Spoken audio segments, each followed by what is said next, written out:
Hey guys, welcome back to the channel. This is Brandon, Brandon's Garages. So today we are taking the Model 3 Highland Performance and we are doing a brake job on it. It's developed a vibration in the front upon braking, not regen, but regular braking. I think the culprit is the rotors. I think they're slightly warped. So we are going to take the wheels off, take the rotors off, take them to O'Reilly's, have them put on the brake lay, smooth the rotors out, smooth the pads out, and reinstall.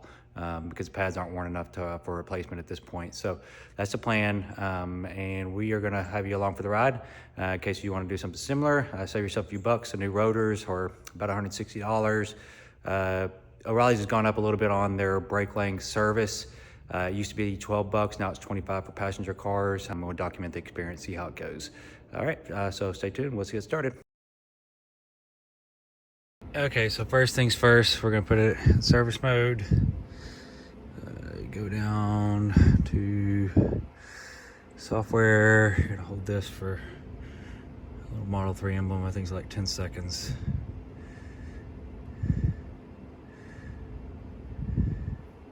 And then you're just gonna put service. And this is gonna allow us to retract the calipers. So enter.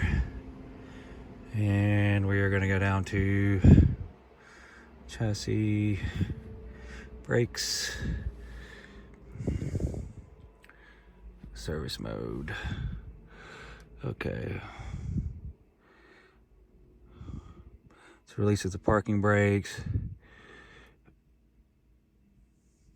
In order for this routine to be used, the brake pedal must be pressed as service mode will fully retract the caliper piston.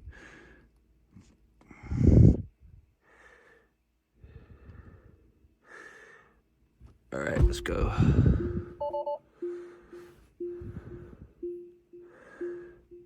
Hold the turn signal right.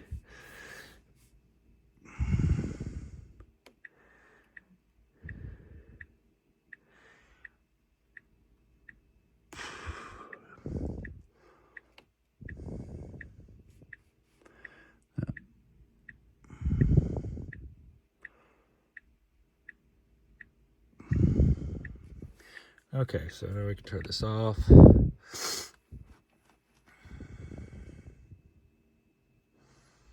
All right, and I'm not sure if you actually have to do this for the fronts, but we're gonna do it anyway, so. All right, so first things first, get the center cap off. It's just a pull and release. It kind of wants to fly at you, it's on there pretty tight, usually it'll take off.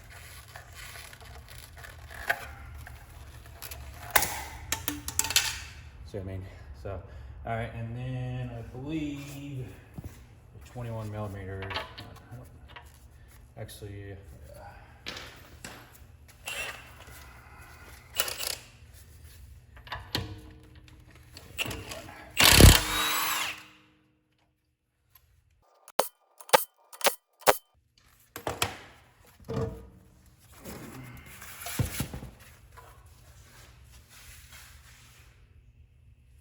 alrighty, so that gives us access.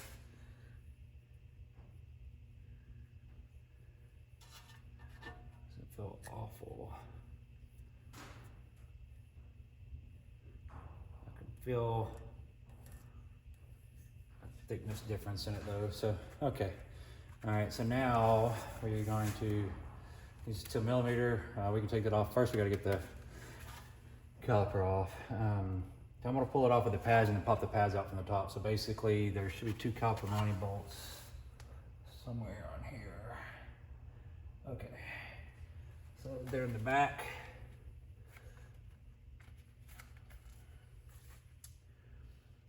And I'm gonna have to take these off too in order to get the pads out. So probably since it's stationary, it'll be easier to get. All right, so this is a T40. And it's basically got 2 pins that holds the separate pads, and it's got a top retaining clip too. So these should come loose if it'll pull out, and that allows, once it falls out, to get the pads out.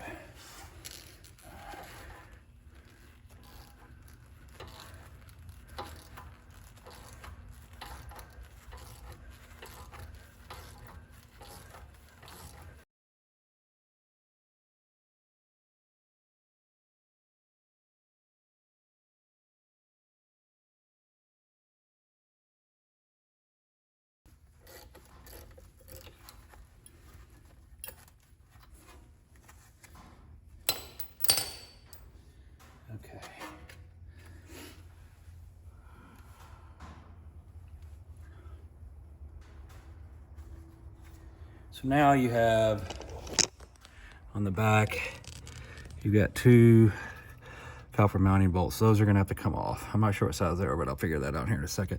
And then once this is free, then we'll need to tie this up so it's not hanging on the brake line. So that's gonna be our next steps.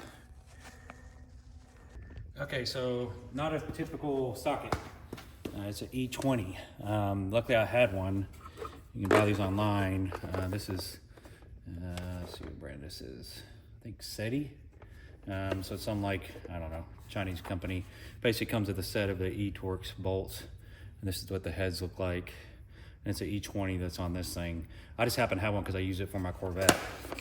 Otherwise I would have had to go get this tool.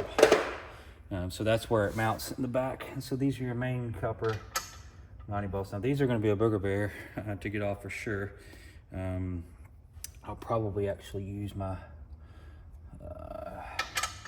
I'll break them loose by hand and then use my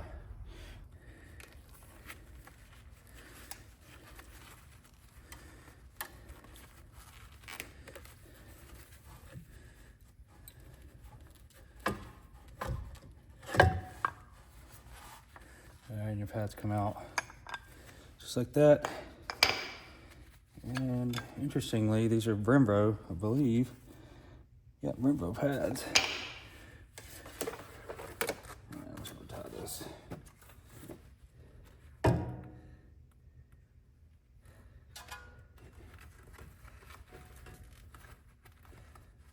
right, so now get the pads out. This is 10mm.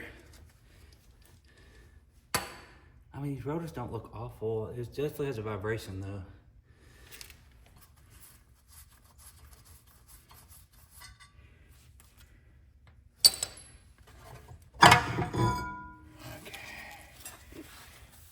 Backside, looks like there's some abnormal wear a little bit.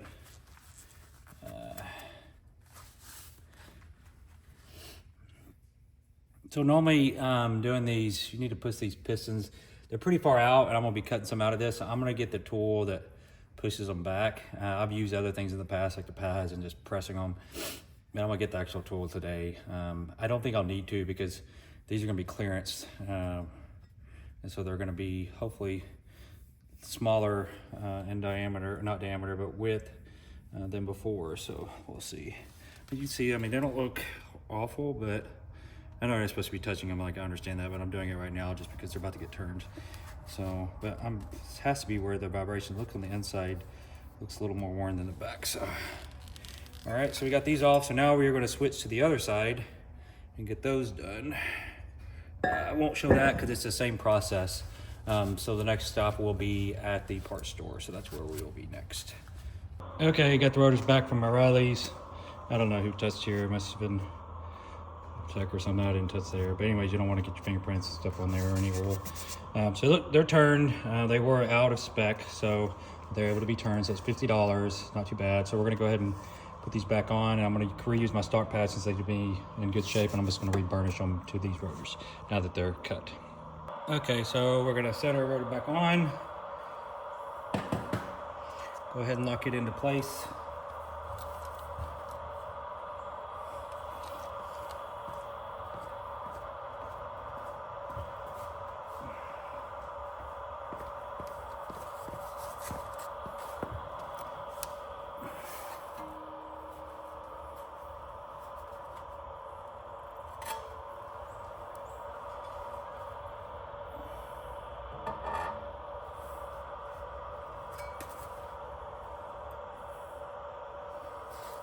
One thing you want to line up where your hole is for your locking in bolt is right here.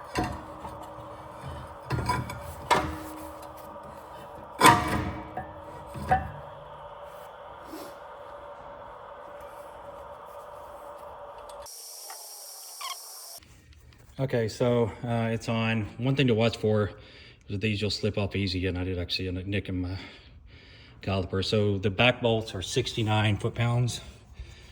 Back here, and so it's basically the reverse process. So pads are in, rotor's on. Need to clean it off, but then I'm going to switch to the other side, and then we should be ready to go for a burnishing procedure. Okay, another thing to note, obviously 70 foot-pounds. If you are doing new pads, the corner of the pads, you do want to put some sort of grease on just so that they won't squeal. But since I didn't do new pads, I didn't feel the need to do that. If you want to be super thorough, you can. So they're back on, rotors are done, they're locked in. I'm gonna put the wheels on and then we're gonna go do a burnishing procedure. All right, guys, so I had a bit of a goof. So I put the car in tow mode, unbeknownst to me, while I had the calipers off. And in tow mode, it releases the pistons because it's supposed to be able to free rolling. The problem with that is it's got a 20-minute delay with no movement. It'll re-engage the piston. So what it did is it re-engaged the caliper when the caliper was off with no rotor there and popped one of the pistons out, which caused a huge influx of air. I had to push the piston back in. So then I was dealing with trying to find a way to bleed these. I tried bleeding them multiple times. I could not get it bled at all. So I would go into the car, and basically there's a test mode where you can test brake stiffness, and in service mode, which is right here, you can do brake stiffness test. And when I did it originally, I could not get it to pass, and you do burnished or non-burnished. So we're gonna do that.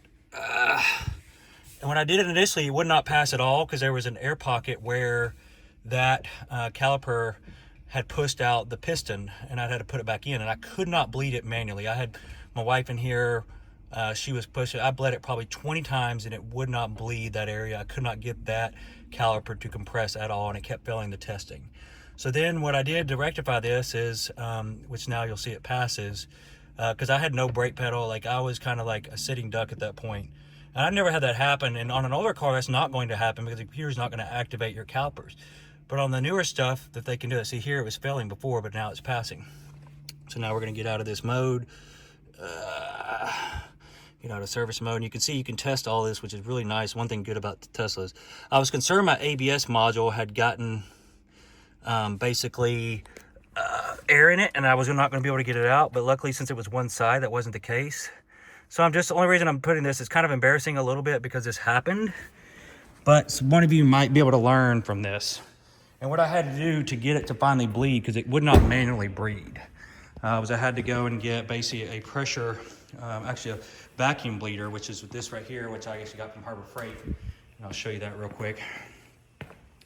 And so this is the air operated brake bleeder. I didn't have one already. You can buy some on Amazon. And basically what you do is you put in your .4 fluid here, and you open your cap, flip this upside down. It's got a valve right there, and you'd open that valve, and that allows fluid to continuously flow via gravity into your master cylinder reservoir. And then you hook up this end. First you got to run compressed air. I picked this one. You can do hand pumps, but I picked this one because I have a compressor. And basically you take this, you hook your compressed air here, hook your valve up here, plug this in up here, and then you just turn it and let it, and then you don't have to have anybody helping you bleed. And so basically you're doing a vacuum bleed. And I had to vacuum bleed this side because this is where the piston came out, and it would not engage. So that's now done. It's passed the leak test.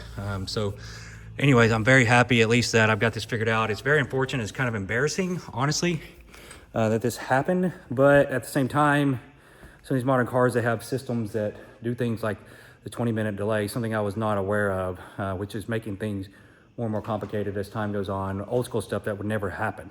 But on some of the new stuff, it has these delays, and that did unfortunately happen. But I've got it done now. All I gotta do is put the wheels back on, and we should be good to go. And I'm gonna do the burnishing procedure. So anyways, that's where I'm at. Embarrassed, humbled. I was able to get it finally squared away, but it is what it is. Maybe some of you guys can learn from this. And then of course this piece pops off. You get that off of the car. So anyways, all right, I'm gonna stay tuned for the burnishing procedure, and then this should be a wrap. So we're gonna do the burnishing procedure. Hold down the emblem, go under software, about 10 seconds. There you go, type in service. And this will walk you through. You don't have to do this. You can just do it yourself, but it's kind of nice because it kind of walks you through it. All right, so we're gonna put it on here, and we're gonna go to chassis, and we're gonna go to brakes, and we're gonna go to brake burnishing. All right, and we're gonna hit okay. All right, we'll start guided process. All right, let's do this. So it tells you exactly where you want to be, which is kind of nice. It's just a lot better than like the regular. So let's try this now.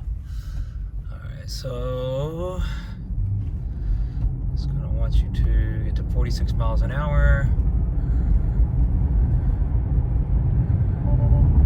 Okay. And then now we're gonna brake. Now get on it again. We got a cool down phase.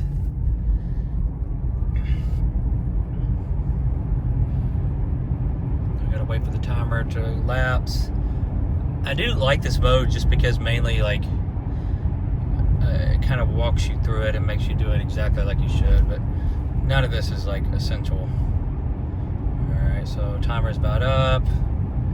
Now we're gonna hit the brakes. Okay, now we're gonna warm down. I think we're gonna do this 5 or 6 times, I can't remember, so. Anyways, I won't bore you guys doing the whole thing, but basically this is going to repeat over and over again, and then we're going to be finished. Let's see here, 9, 8, 7. Oh no, squirrel. Alright, here we go. Alright, slow down.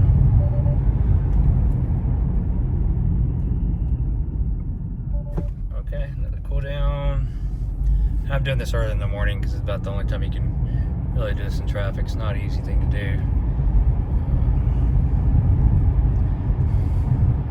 But the more I fool with this service mode, the more cool stuff you can do on this car, which you can't really on others. It's almost like you have an OBD2 scan tool built in.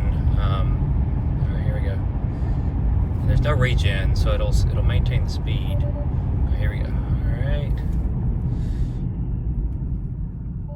And I'll be honest with you, I probably would not be doing this as effectively if I was doing this on my own without this kind of guiding me. I would get impatient. I'd probably do it every 10 seconds, or I would apply the brakes too hard. So it is kind of nice. All right, so I'll keep this going just so you can kind of see the whole shebang. All right, 4, 3. All right, here we go. Brake.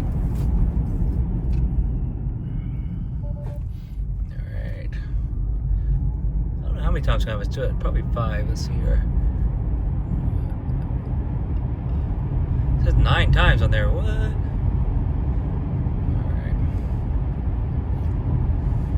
Alright. Okay, so that's basically the brake burnishing procedure. There we go. One more time. Let's see.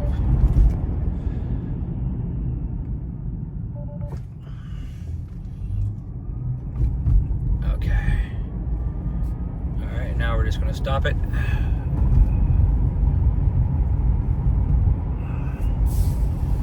Alright, I feel like that was probably adequate. We can keep going. So, anyways. Alright, guys, so that's the end of this one.